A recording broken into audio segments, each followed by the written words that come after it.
Jaya Radha Madhava Kunja Bihari.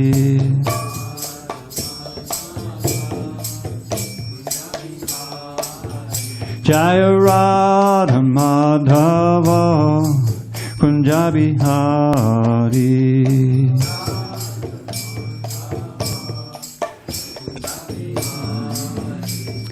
Gopi Jana Vallabha Giri Varadhari.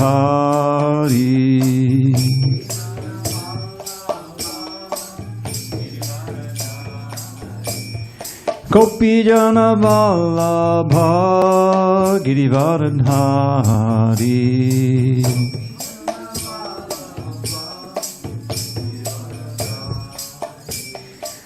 Yashodanandana Bhajana Ranjana.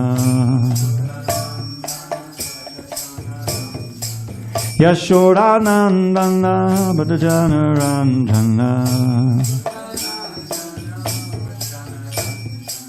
Yamuna Tira Vanachari.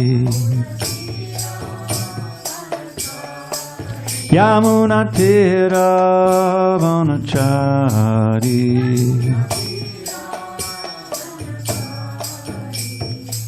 Hare Krishna, Hare Krishna, Krishna Krishna, Hare Hare, Hare Rama, Hare Rama, Rama Rama, Hare Hare. Hare Krishna, Krishna Krishna, Hare Hare.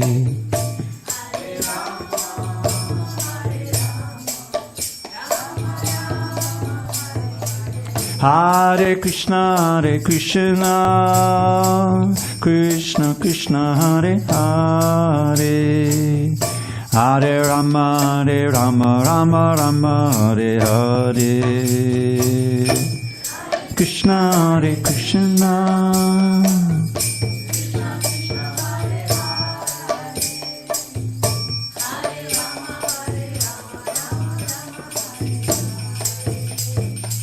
Hare Krishna, Hare Krishna, Krishna Krishna, Hare Hare. Hare Rama, Hare Rama, Rama Rama, Hare Hare.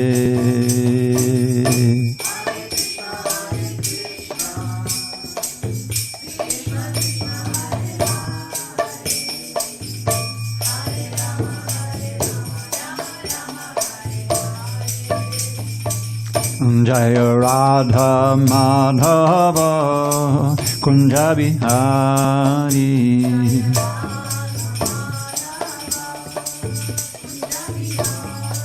Jaya Radha Madhava Kunja Bihari.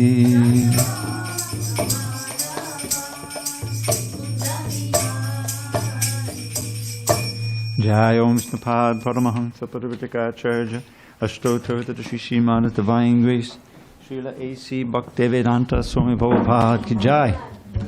ISKCON BBT Founder Acharya Srila Prabhupada Ki Jai. Jai Om Vishnupad Paramahansa Parivitaka Ashtotra Shri Srimad Divine Grace Srila Bhakti Siddhanta Saraswati Thakur Ki Jai. Ananta Koti Vaishnavini Ki Jai. Namacharya Srila Haridas Thakur Ki Jai. Srimad Bhagavad Gita Ki Jai. Samaveta Bhaktivinoda Ki Jai. All glories to the assembled devotees. All glories to the assembled devotees. All glories to the assembled devotees. All glories to Shri Guru and Gauranga. Okay, we're on page 52. Om Namo Bhagavate Vasudevaya.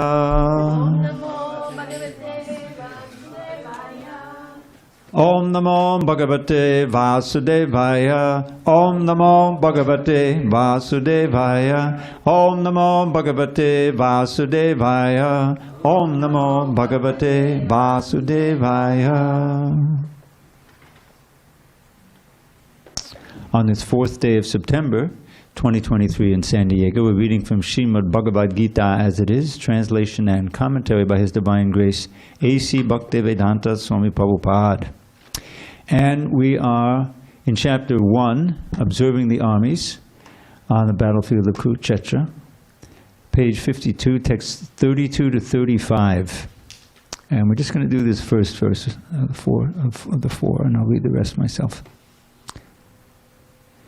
Kim no Rajena Govinda Kim Bhogar Jivatena Va Yesham Arte Kanksitang no Rajam Bhoga Sukhanicha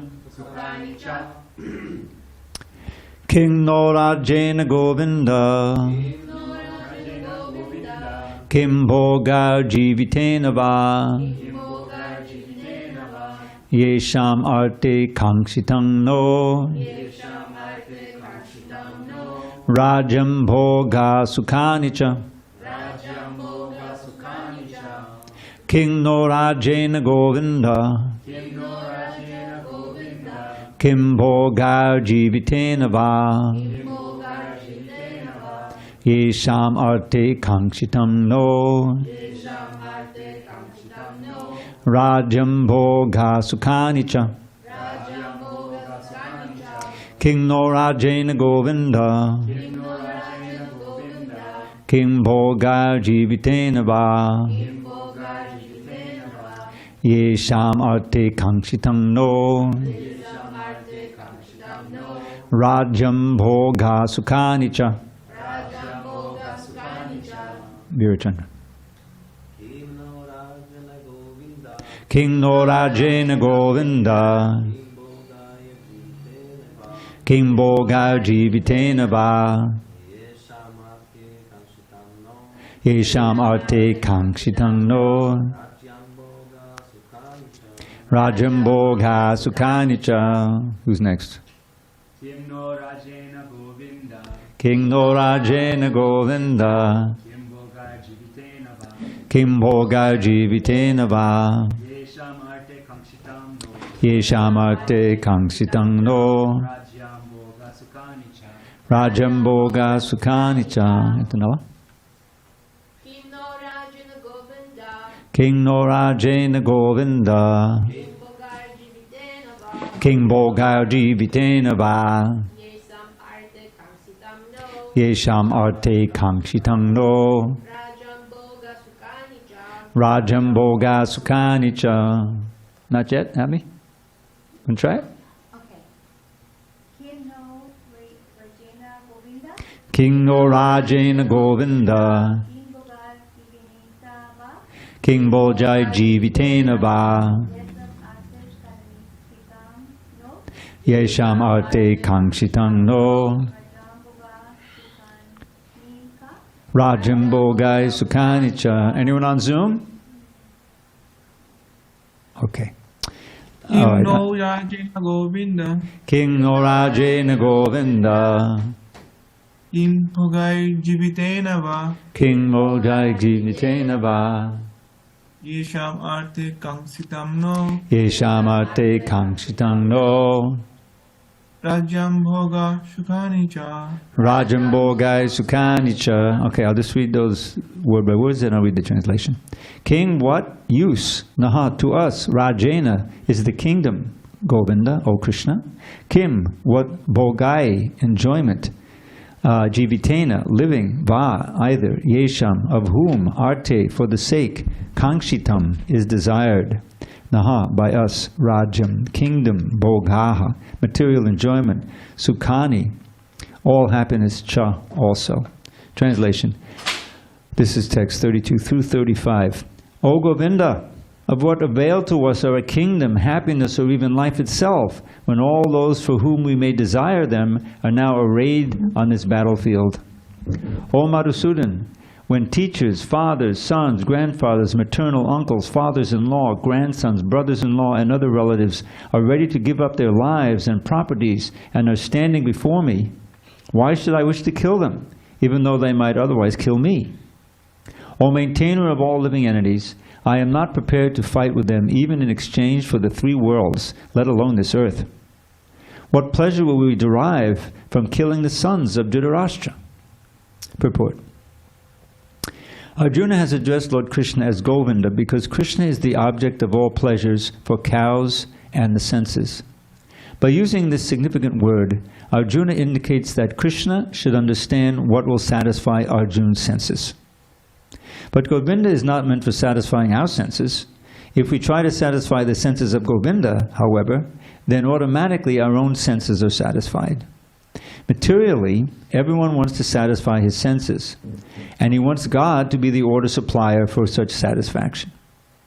The Lord will satisfy the senses of the living entities as much as they deserve, but not to the extent that they may covet. But when one takes the opposite way, namely one tries to satisfy the senses of Govinda without desiring to satisfy one's own senses, then by the grace of Govinda all desires of the living entity are satisfied.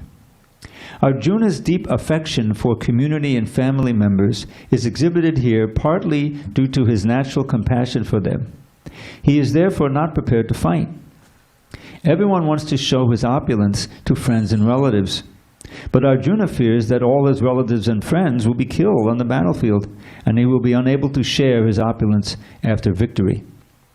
This is a typical calculation of material life. The transcendental life, however, is different.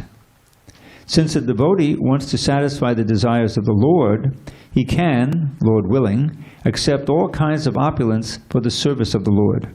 And if the Lord is not willing, he should not accept a farthing. Arjuna did not want to kill his relatives, and if there were any need to kill them, he desired that Krishna kill them personally. At this point, he did not know that Krishna had already killed them before their coming on into the battlefield, and that he was only to become an instrument for Krishna. This fact is disclosed in following chapters. As a natural devotee of the Lord, Arjuna did not like to retaliate against his miscreant cousins and brothers.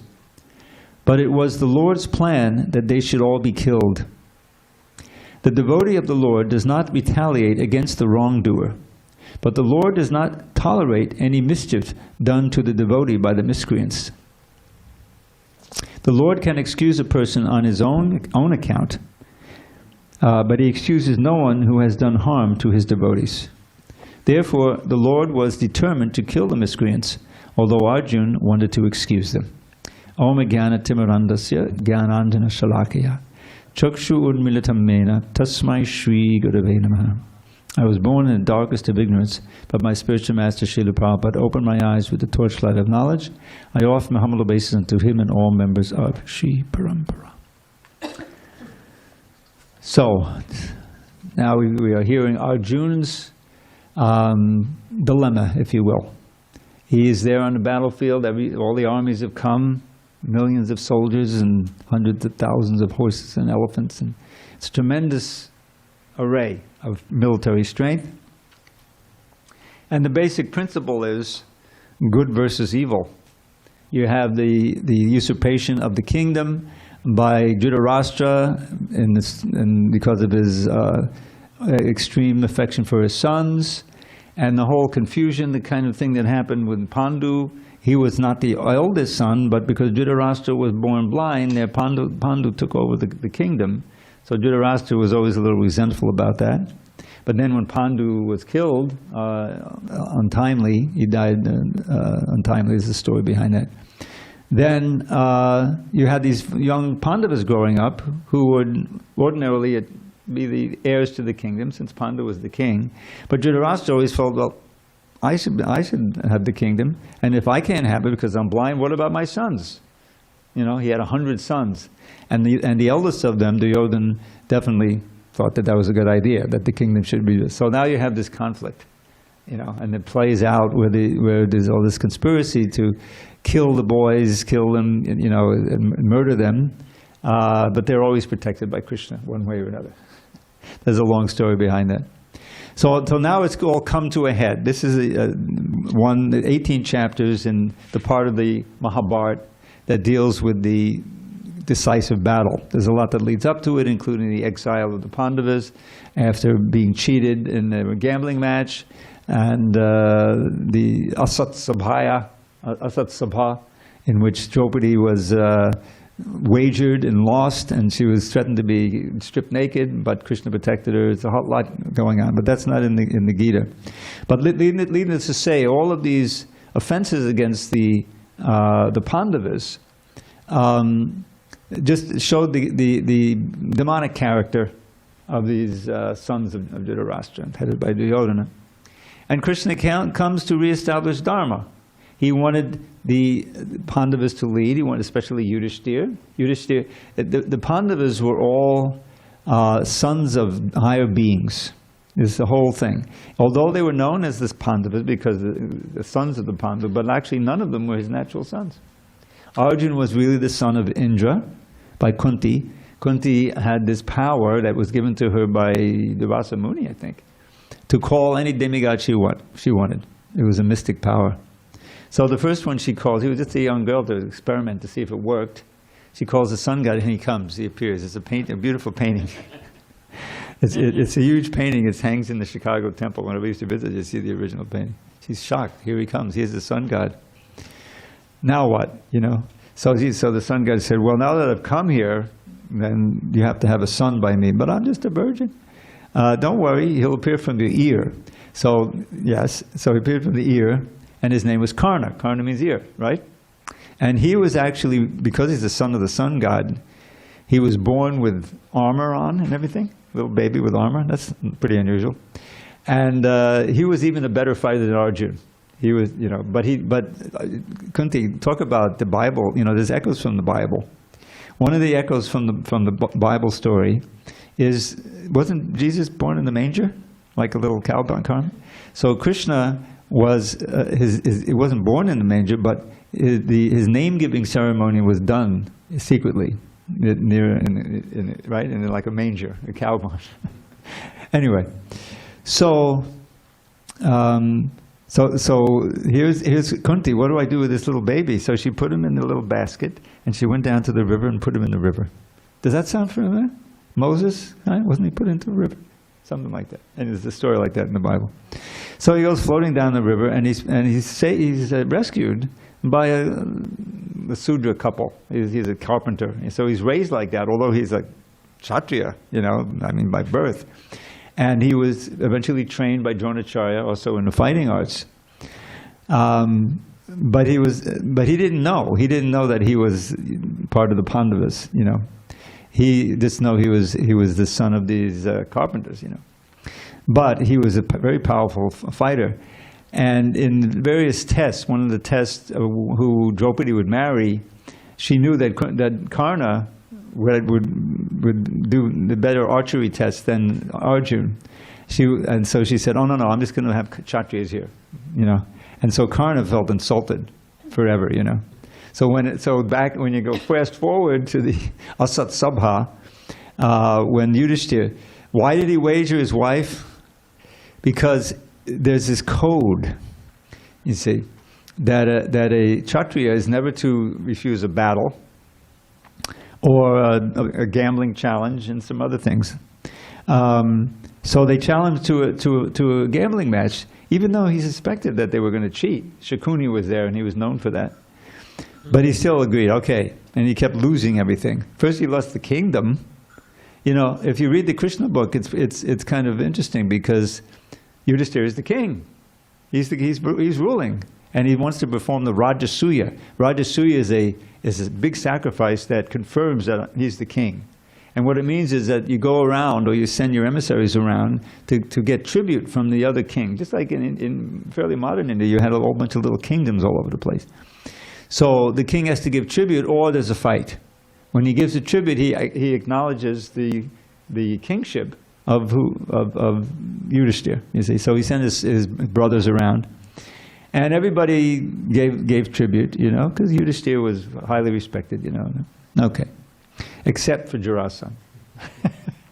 Anyway, I'm not going to tell the whole story, but there's this one king who attacked Mathura 18 times.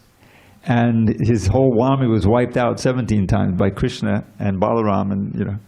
And then the 18th time, Krishna he left the battlefield and he ran away. for his own purposes. I'm not going to get into that. We're getting a little far afield there. So let's get back to the Bhagavad Gita. So what we have here is that Arjuna is showing his Vaishnava nature. That because these are all relatives, he has a whole list here, right? The fathers-in-law, the grandson, the brothers-in-law. These are on the other side. They're not on his army. So these are all, and he's going to be responsible, or his side is going to be responsible for killing them. So this is not, so who wants the kingdom? See, he's thinking, we're fighting for the kingdom. He forgot he's fighting for Krishna. I'm fighting. The kingdom, as he will say in a few verses, will be soaked with the blood of the people I love. Who cares? I'll go off to the forest and just beg. Somehow, at least that won't be sinful. It may be a little embarrassing, but it won't be sinful. So this is Arjuna's dilemma, and it'll culminate because he's not satisfied. His nature as a Kshatriya, he knows the right thing to do, that Krishna wants him to fight. But it's just so much against his emotions, his gut reaction. I have these family ties, blood ties, marriage ties to the other side. So, it's going to be a horrible experience. I'd rather not, But he's torn in a dilemma. You'll see as it develops, and finally he sits down in a chariot. And at the beginning of the next chapter, he surrenders to Krishna as his guru rather than his friend. They were arguing back and forth as friends, and no solution. You'll see what happens. All right, so let's go on. So now he continues his argument, and he also quotes the Vedas, eventually. Text 36. Papame vashaye rasman. Oh boy. All right. Hatvaitan atatayinaha. Tasmanarha vayam hantum. Dartarashchan sabandhavan. Swajanam hikatam hatva. Sukina syama marava. Sin will overcome us if we slay such aggressors. Therefore it is not proper for us to kill the sons of Dhritarashtra and our friends. What should we gain, O Krishna, husband of the goddess of fortune? And how could we be happy by killing our own kinsmen? Purport. According to Vedic injunctions, there are 6 kinds of aggressors. 1, a poison giver. 2, one who sets fire to the house. 3, one who attacks with deadly weapons. 4, one who plunders riches. 5, one who occupies another's land. And 6, one who kidnaps a wife. Such aggressors are at once to be killed, and no sin is incurred by killing such aggressors. Such killing of aggressors is quite befitting any ordinary man. But Arjuna was not an ordinary person. He was saintly by character, and therefore he wanted to deal with them in saintliness. Now, what it doesn't say here is that the Kurus had done all of these things. They'd done every single one of these, so they were ready to be killed. But Arjuna was not an ordinary person. He was a saint. He was saintly by character, and therefore he wanted to deal with them in saintliness. This kind of saintliness, however, is not for a Kshatriya. Although a respectable man in the administration of a state is required to be saintly, he should not be cowardly. For example, Lord Ram was so saintly that people even now are anxious to live in the kingdom of Lord Ram, Ram Rajya. But Lord Ram never showed any cowardice. Ravana was an aggressor against Ram because Ravana kidnapped Ram's wife, Sita. But Lord Ram gave him sufficient lessons, unparalleled in the history of the world. In Arjuna's case, however, one should consider the special type of aggressors, namely his own grandfather, as Bhishma, his own teacher, Dronacharya, friends, sons, grandsons, etc. Because of them, Arjuna thought that he should not take severe steps necessary against ordinary aggressors. Besides that, saintly persons are advised to forgive. Such injunctions for saintly persons are more important than any political emergency. Arjuna considered that rather than kill his own kinsmen for political reasons, it would be better to forgive them on grounds of religion and saintly behavior. He did not, therefore, consider such killing profitable simply for the matter of temporary bodily happiness. After all, kingdoms and the pleasures derived therefrom are not permanent. So why should he risk his life and eternal salvation by killing his own kinsman? Arjuna's addressing of Krishna as Madhava, or the husband of the goddess of fortune, is also significant in this connection. He wanted to point out to Krishna that as the husband of the goddess of fortune, he should not induce Arjuna to take up a matter which would ultimately bring about misfortune. Krishna, however, never brings misfortune to anyone, to say nothing of his devotees. All right, so Prabhupada is explaining Arjuna's state of mind. And in one sense, it's kind of admirable because he's a devotee and he's showing his saintly, kind character. But it's not befitting in this situation, as we'll soon learn. Yadyapyate na pashyanti lobho pahata chetasaha kulakshaya kutam dosham mitra dohe chapatakam katam nagyayam asmabhi papad asman nivartitam kulakshaya kutam dosham prapasyad bir janardana. O Janardan, although these men, their hearts overtaken by greed, see no fault in killing one's family or quarreling with friends, why should we, who can see the crime of destroying a family, engage in these acts of sin? Purport. A Kshatriya is not supposed to refuse to battle or gamble when he is so invited by some rival party. Under such an obligation, Arjuna could not refuse to fight, because he had been challenged by the party of Duryodhana. In this connection, Arjuna considered that the other party might be blind to the effects of such a challenge. Arjuna, however, could see the evil consequences and could not accept the challenge. Obligation is actually binding when the effect is good, but when the effect is otherwise, then no one can be bound. Considering all these pros and cons, Arjuna decided not to fight. All right, time out.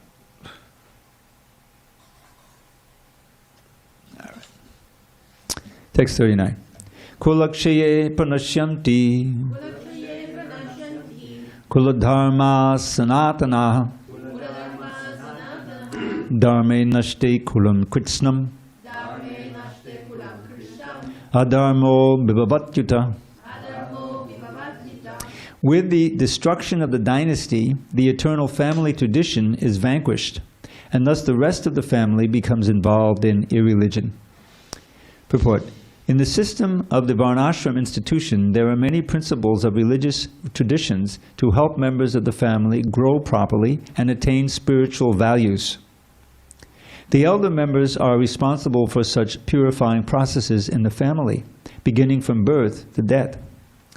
But on the death of the elder members, such family traditions of purification may stop, and the remaining younger family members may develop irreligious habits and thereby lose their chance for spiritual salvation.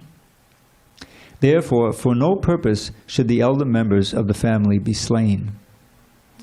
So, this is an important argument, is that Arjuna sees not only immediate bad ramifications, but long-term. Because here I'm going to slay all these elders, like all the men will be killed, and the family traditions will be damaged or lost. And not only that, he's going to have the women will also become unprotected now. Because these are all husbands of women. And the children are growing up without their fathers, and the family tradition will be lost. And so he's seeing many bad ramifications of killing them.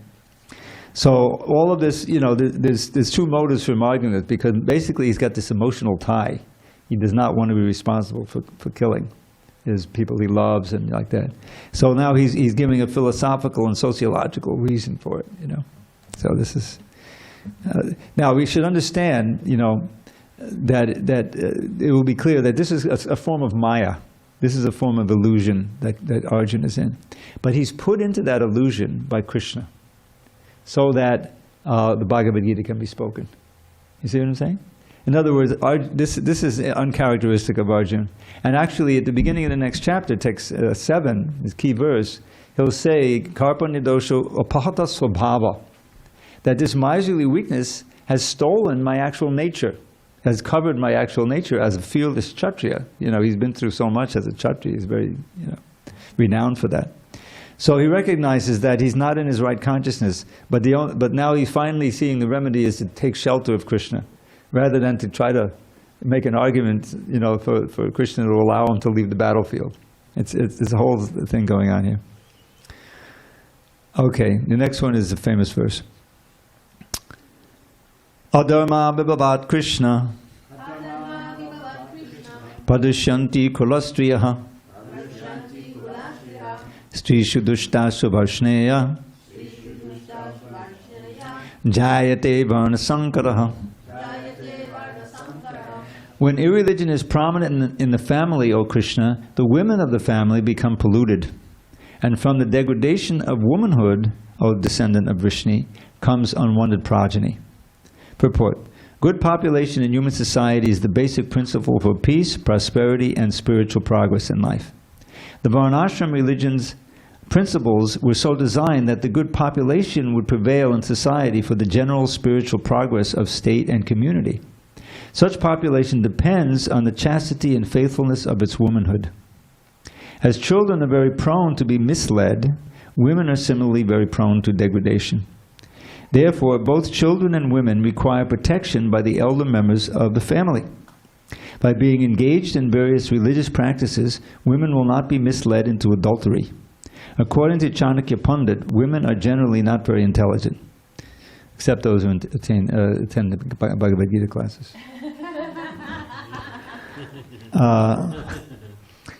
And therefore not trustworthy. So the different family traditions of religious activities should always engage them, and thus their chastity and devotion will give birth to a good population eligible for participating in the Varnashram system. On the failure of such Varnashram dharma, naturally the women become free to act and mix with men, and thus adultery is indulged in at the risk of unwanted population.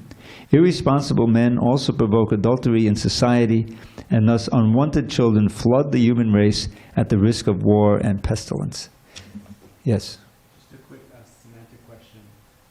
When he says adultery, does it mean, like, is it a broad sense of adultery, like all forms of unregulated sexuality? Yeah. That it's generally in other words, what we have today, where fewer and fewer people are getting married. It's just a fact, you know. And even in marriage, they're not even having kids. It's so expensive, like that's $200,000 to raise a kid today. You know. In other words, it's a complete mad. And what's the result? Think about it. We never had this before. Now, San Francisco is practically becoming unlivable. You have downtown, they have these flash mobs that just break into Nordstrom's and steal thousands of dollars stuff and leave. Who are those guys? You know? And they all have guns. Everyone has to have a gun. There's 400 million guns in the United States. 350 million people. I don't have a gun. Does anyone here have a gun? That means a lot of people have a whole armories of guns. It's for that many guns, you know what I'm saying? So what does that mean? You know, I mean, you walk down the street and there may be some guy, you don't have to look very far, crazy people, right? The unfortunate homeless people, you know, it's unfortunate. But it's such a burden on the mind, you can imagine. Many of them are not all there. Now project, oh, but they have a right to carry a gun. So now you have crazy people carrying guns. What kind of society can you have like that? I mean, this is, and it's Varna Sankara. This means the kids are growing up. Now they're not teaching civics anymore. You know, they're not, I mean, when I grew up, you learned what democracy was, what, you know, how to respect other people, and what, no. Now, especially in the colleges, no one wants to take civics, you know. Give me a class where I can learn how to make millions of dollars, right? And the whole thing has become a profit center. It says, well, yeah, we can make more money this way, you know, by getting people to spend more tuition so they'll get a job in Wall Street or something. In other words, it's all being corrupted. because of this key word phrase, spiritual values, in text 39, in the purport. This comes up again in the next chapter.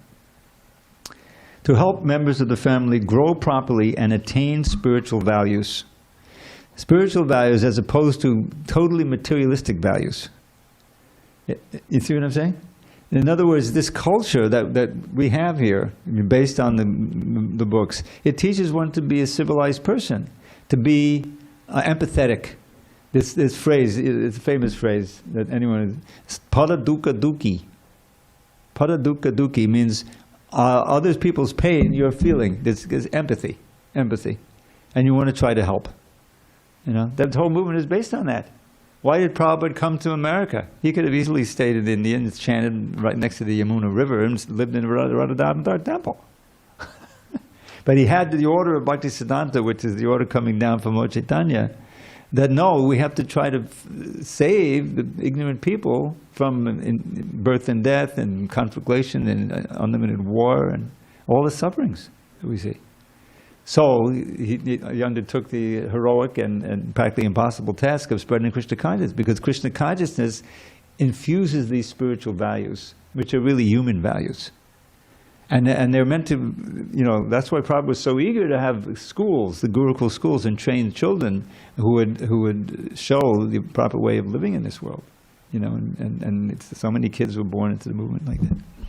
So the Krishna consciousness is simultaneously a means by which each individual person can perfect his life and go back to Godhead.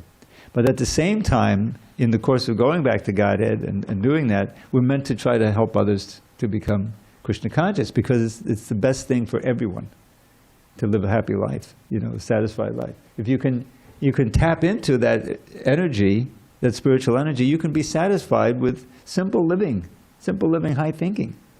All this complicated, oh, I've got to have this and that and the cars, and no, I can't have a, you know, I've got to have an electric car. And are they finally going to come to the conclusion that we can't have any self-driving vehicles around? It's too complicated on the street. Every couple of days, oh, they had a big accident, and a Tesla, you know, it went out. It's insane, you know. So anyway,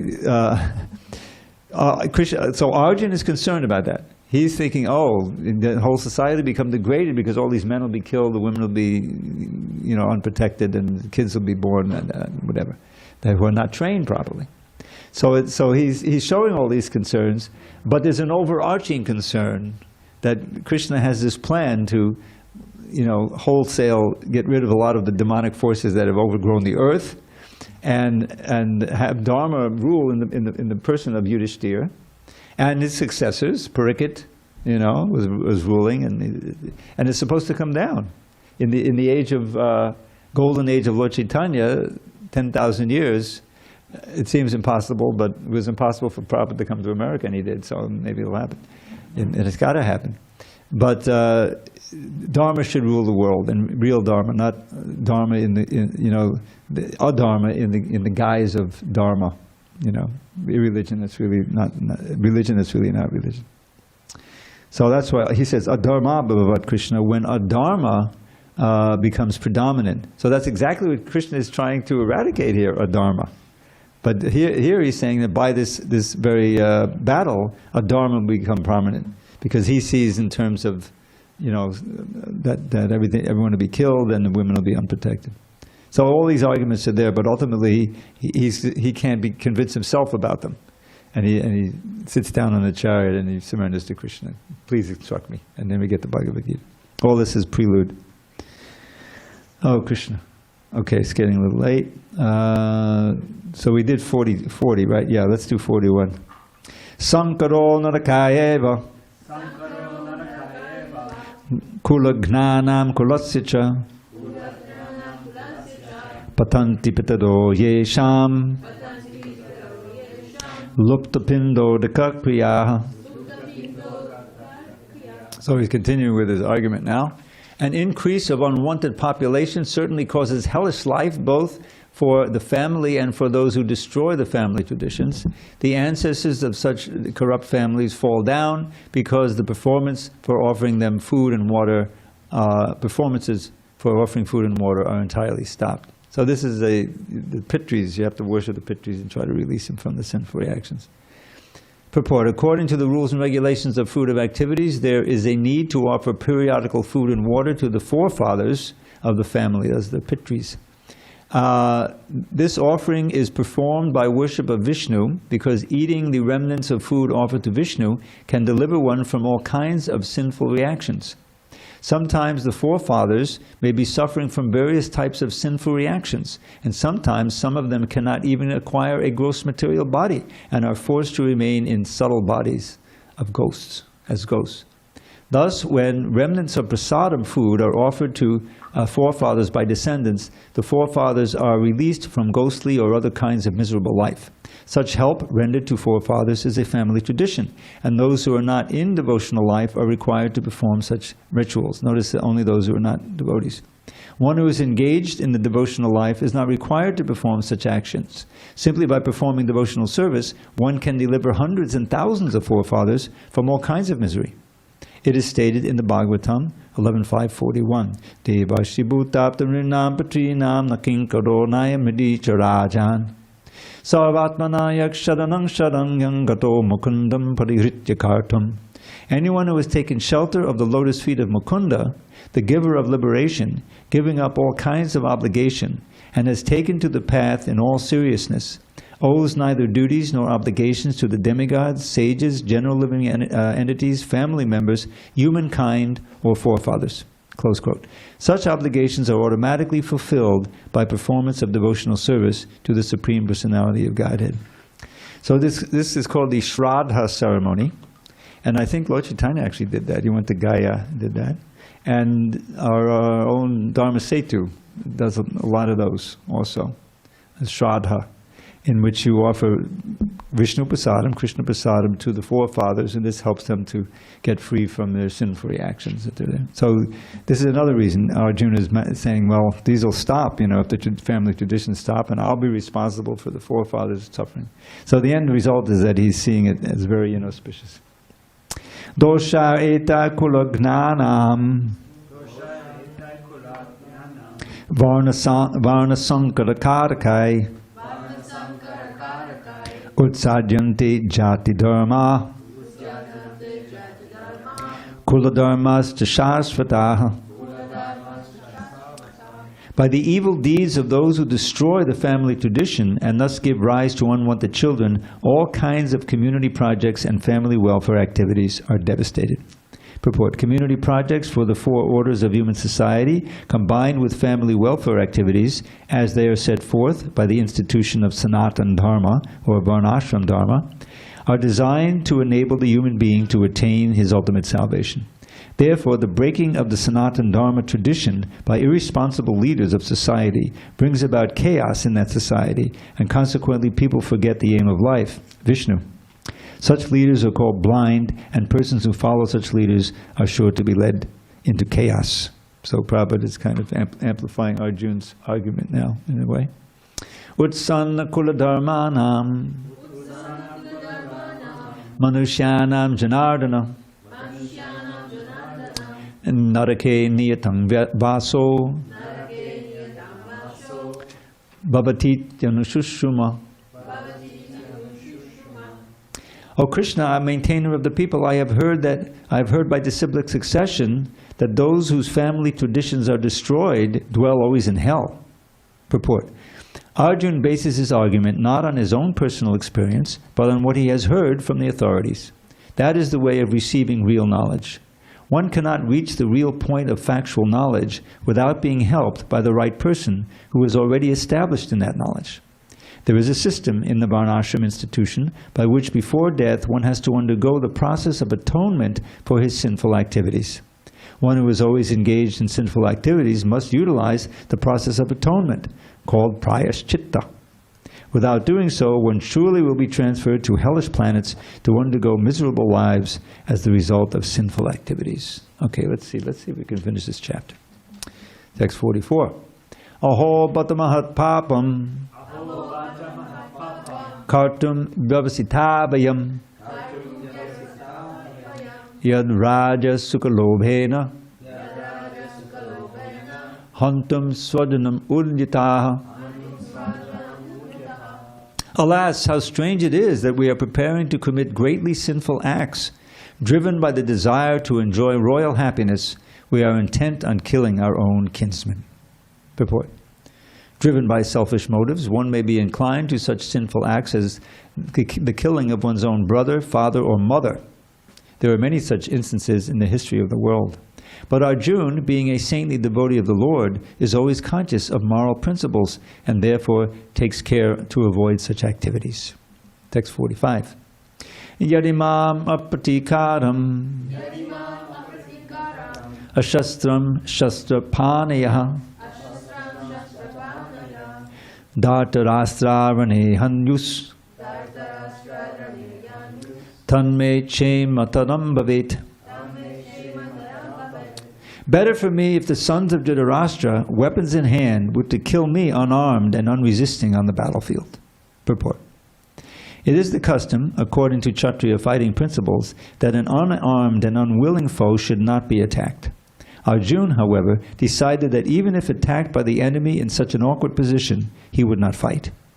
He did not consider how much the other party was bent upon fighting. All these symptoms are due to soft-heartedness resulting from his being a great devotee of the Lord. And finally, text 46. Sanjaya vacha eva mukvarjana sankhe rato pastu pavishat visvijya sashadam chapam shokasam vignamanasaha. Sanjay said, Arjuna, having thus spoken on the battlefield, cast aside his bow and arrows and sat down on the chariot, his mind overwhelmed with grief. Purport. While observing the situation of his enemy, Arjuna stood up on the chariot, but he was so afflicted with lamentation that he sat down again, setting aside his bow and arrows. Such a kind and soft-hearted person in the devotional service of the Lord is fit to receive self-knowledge. Thus end the Bhaktivinoda purports to the first chapter of Srimad Bhagavad Gita in the matter of observing the armies on the battlefield of Kurukṣetra. So, it's very dramatic. And it's interesting that Prabhupada is kind of amplifying Arjuna's arguments in many of those purports, showing why, this is something that a kind-hearted person will do. But ultimately, Krishna, the first thing he says after Arjuna surrenders is Ashokchana Bashokchastram Pragyavaran Shabhashase Gatasun Gatasun Nanashochanti Pandita. While speaking learned words, your mourning for what is not worthy of grief. Those who are wise lament for neither the living nor the dead. So basically, once Arjuna accepts Krishna as a spiritual master, he chastises him.